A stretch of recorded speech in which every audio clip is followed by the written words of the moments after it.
పెద్దపల్లి జిల్లాలో మాజీ ఎమ్మెల్యే కోరుకంటి చందర్ నిర్వహిస్తున్న గోదావరి కన్నీటి గోస మహాపాదయాత్ర రెండవ రోజు సుల్తానాబాద్ మీదుగా సాగింది. కాంగ్రెస్ ప్రభుత్వం రైతులను నట్టేట ముంచిందని కోరుకంటి విమర్శించారు. రైతులు పరిశ్రమలకు నీటి సమస్యలు కలగకుండా కేసీఆర్ కాళేశ్వరం ప్రాజెక్టు కట్టారని చెప్పారు. కాళేశ్వరంపై రాజకీయాలు చేసి గోదావరిని ఎడారిగా మార్చిన కాంగ్రెస్ కు తగిన గుణపాఠం చెప్పే సమయం ఆసన్నమైందన్నారు కోరుకంటి చందర్.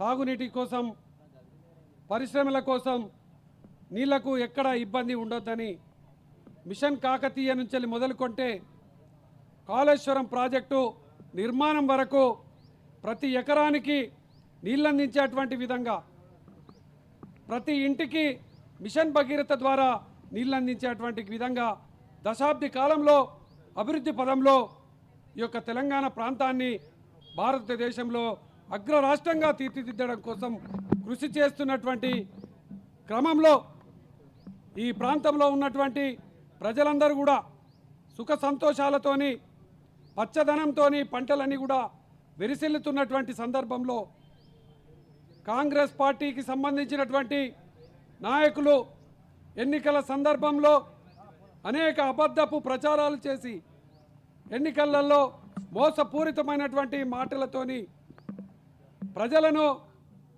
మోసం చేసి అధికారంలోకి వచ్చినారు.